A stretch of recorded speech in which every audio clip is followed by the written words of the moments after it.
E aí, galera, vamos matar um pouquinho mais a curiosidade da galera. Vamos aos pouquinhos, né? Que vocês tentem ir juntando as peças e entendendo de fato o que acontece, né? O que aconteceu e o que vai acontecer daqui pra frente. E por que eu tomei essa decisão, tal, afastamento, etc. Bom, pessoal, acho que a primeira coisa que a gente precisa ter em mente é o seguinte, né? Nada acontece da noite pro dia.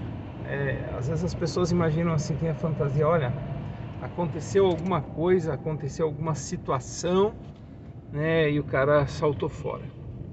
Acho que não é por aí. Acho que não é por aí.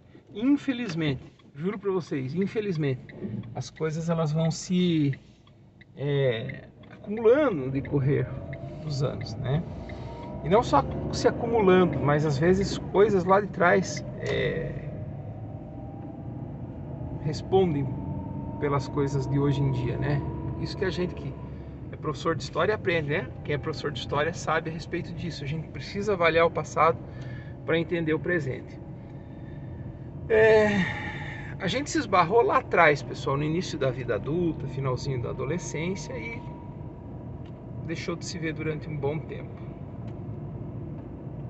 Mais tarde, ali perto dos 23, 24 anos de idade, a gente se encontrou de novo, né? E resolveu embarcar nesta história mirabolante, né? Nesta história mirabolante. Mas algumas coisas são importantes, pessoal, de destacar. Hoje em dia as pessoas não entendem, por exemplo, a minha revolta com as religiosidades. Não estou falando com espiritualidade ou com a vivência da espiritualidade, quem quer que seja. Estou falando com as religiosidades, né? Especificamente com a questão da igreja evangélica. Eu acho que a igreja evangélica teve um papel preponderante para o fim do meu relacionamento, né? Depois que a gente se cruzou no final da adolescência, início da vida adulta, cada um foi para o seu canto, né? Eu fui estudar fora, né? Me aprofundei ainda mais nas questões das religiosidades, da religiosidade em si, né? Me bitolei ainda mais nessas questões, que muitas delas são absolutamente impertinentes, absolutamente desnecessárias, humanas. E ela seguiu a vida dela de boas, né? Cuidou da vida dela. Logo que a gente se casou, nós tínhamos de um lado um sujeito que acreditava que o seu passeio, né, era ir ao culto de oração na quarta-feira, que o seu passeio era ir no domingo pela manhã à escola bíblica dominical, que domingo à noite ia para a igreja, né? Enquanto a outra pessoa imaginava ali, cara, só isso não é vida, né? A gente pode comer uma pizza, a gente pode fazer alguma coisa diferente, a gente pode, né, fazer outra coisa qualquer. E aí as coisas desde lá começaram a se desgastar, né? Eu comecei a estabelecer a minha vida, a minha rotina, né?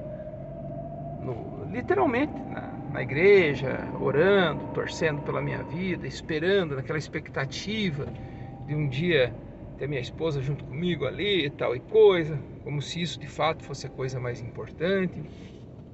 Ela sim, muitas vezes me acompanhou, né, tal e coisa, mas não, para ela aquilo era parte da vida e não o todo, né? Uma outra situação que desde lá abalou profundamente foi o seguinte, pessoal. Um pouquinho antes da gente casar, poucos dias antes da gente casar, eu ganhei uma casa pra gente viver, né? Pra eu não precisar pagar aluguel. A gente ganhou uma casa, muito bacana, legalzinha e tal. E eu não tinha nem noção, né? A gente ganhou a casa, foram lá, compraram a casa, pagaram tal, ganhei a casa do meu pai. E eu não entendia a época, a implicação daquilo, né? Não entendia a época o que estava acontecendo. E depois, com o passar do tempo, eu fui entender que, na opinião dela, esse foi um elemento marcante, esse foi de fato um elemento marcante, como se tivesse sido dito a ela o seguinte: olha, esse relacionamento não vai prosperar, esse casamento não vai prosperar, então nós vamos comprar essa casa rapidinho aqui, 2, 3, 4 dias antes do casamento, porque se não der certo, cada um segue sua vida e você eventualmente não vai ter parte nisso. Eu não juro pra vocês, pessoal, à época eu não tinha noção, não tinha essa dimensão, sabe? Sou muito sincero com vocês, fiquei sabendo disso depois, muito tempo depois. E mesmo que não se falasse nisso à época, isso marcou, isso tocou profundamente, né? Nesse meio tempo, galera, né, em que a gente estava começando ali uma vida, tal e coisa, nos primeiros anos, tal, né, veio o Josué, tal e coisa, continuei com a minha vidinha, igreja, os meus amiguinhos, tal e coisa ali.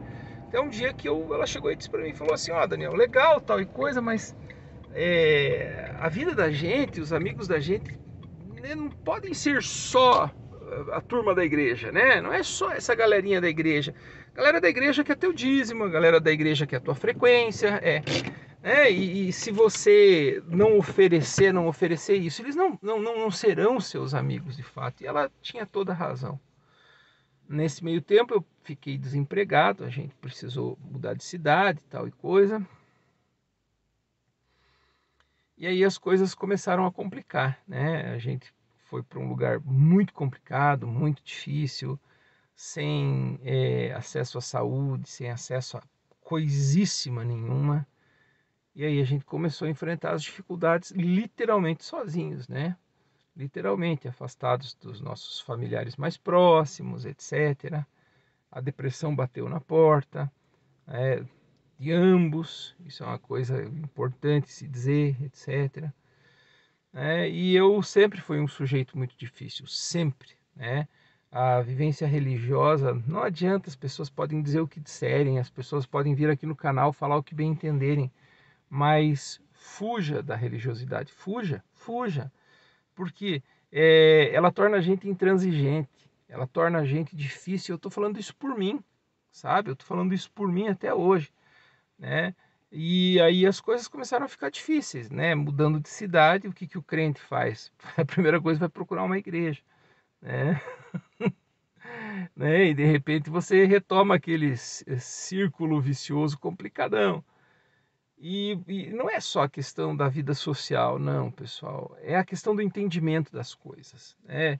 Se tem uma coisa que crente não aprendeu na vida, é que as pessoas podem mudar, que as pessoas podem se... A gente não aprendeu isso, a gente não aprendeu isso, a gente não aceita isso. A gente não aceita isso, né? E as pessoas vão se transformando, sim, com as porradas que vão levando da vida, sim, né? E a gente fica absolutamente intransigente, a leitura que a gente faz das pessoas é sempre idêntica, é sempre a mesma. A depressão foi batendo, os problemas de saúde foram chegando. Tem uma coisa que eu aprendi, inclusive com ela, que é o seguinte: mosca a gente chama com mel, né? Mosca a gente chama com mel.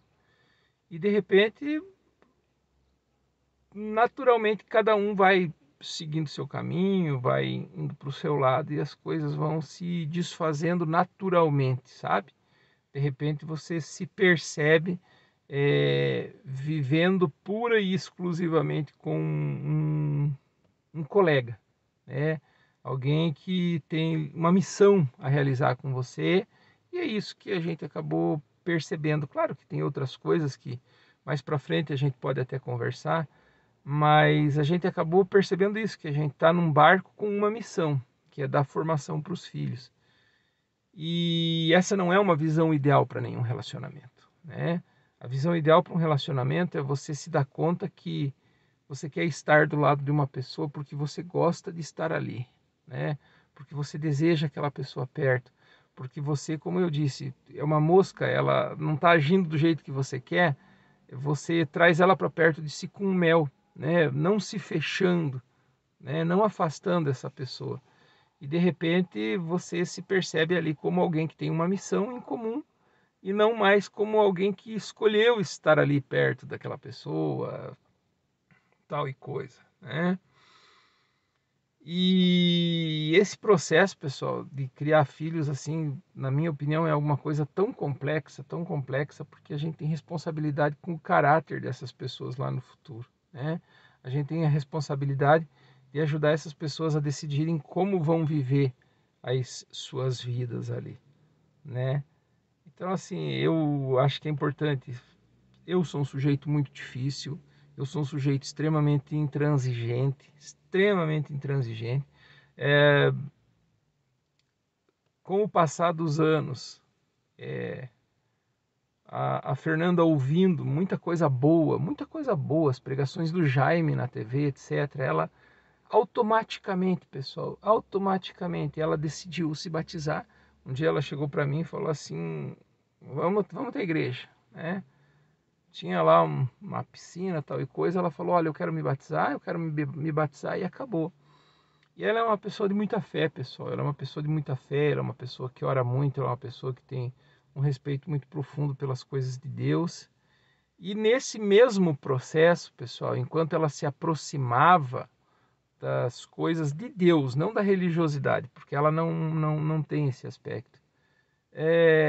Não que eu fui me afastando, em hipótese nenhuma eu me afastei de Deus e jamais vou me afastar de Deus. Mas entendimentos que ela foi construindo em relação à vida, eu fui afastando, sabe? Então, de repente, assim, é como se a gente tivesse se encontrado em momentos errados da nossa vida, sabe? Ou como se a gente não sei. Eu tenho uma fantasia dentro da minha cabeça que a gente se encontrou para cumprir uma missão juntos. É só isso é isso que eu entendo, sabe? Não é a visão ideal, né? Mas é muito engraçado, pessoal, porque a gente foi circulando pela vida, duas pessoas de bem, duas pessoas boas. Eu trago muito para mim essa questão da responsabilidade, sim, né? Não é traição, não houve adultério, não foi a questão dos filmes que a galera falou, absolutamente nada do que vocês possam imaginar. Foi simplesmente assim, como se sabe qual que é a imagem que vem na minha cabeça? Vem na minha cabeça aquela imagem de bicicleta de marcha, sabe? Como se você estivesse trocando a marcha no momento errado e a correia de trás não cai no anel certo e de repente a corrente cai e aquela bagunça. É como se duas pessoas muito legais, eu me considero uma pessoa legal, eu considero a pessoa com quem eu vivi por muitos anos muito legal, mas como se durante todos esses anos, quase 20 anos, nós estivéssemos num compasso completamente diferente em relação ao que a gente pensa da vida, em relação ao que a gente quer para a nossa vida. E isso, pessoal, é uma coisa que traz sofrimento. É uma coisa que traz sofrimento porque você começa a se sentir sozinho. Você começa a se sentir sozinho na execução dos teus projetos. Você começa a se sentir sozinho, por exemplo, no planejamento das coisas que você faz, né? Enquanto uma pessoa vai caminhando, vai envelhecendo, vai amadurecendo, e eu dou todo esse crédito à pessoa que viveu comigo, e vai assentando a poeira, vai ficando em boas. Eu, em momento nenhum, fui assim na minha vida, sabe? Na minha vida inteira eu sempre quis e quero ainda, né? E espero que as pessoas mais próximas de mim entendam isso, sabe? Eu quero avançar, eu quero crescer, eu quero mudar, eu quero tirar o pé da lama, sabe? Eu quero ter relevância nas coisas que eu faço, relevância mesmo, sabe? Quero fazer as coisas que eu faço bem feitas, com diferencial, sabe? Sei lá, pessoal, pode ser que tudo isso seja uma grande besteira, mas esse é o primeiro movimento. A partir de agora, galera, vocês vão acompanhar muito mais, né? A partir de agora vocês vão acompanhar muito mais, vocês vão ver de fato como é o dia a dia, literalmente como é o dia a dia de dois professores, né? O dia a dia de dois professores que vivem numa casa bacana, uma casa grande e tal, e coisa muito simples, né? E como cada um vai tentando construir ali a sua história, tá bom? Espero que você tenha gostado desse vídeo. Deixe teu positivo. Quero agradecer a todos pelo valeu demais que vocês têm me deixado. Nossa, galera, ontem recebi, sabe? Fiquei até emocionado, galera. E saibam que isso está sendo encaminhado especificamente para a educação deles, das crianças. Obrigado pelo valeu demais, sabe? Cada um deles, para mim, é muito relevante. sabe? E eu me sinto muito próximo, cada vez mais de vocês. Um abraço.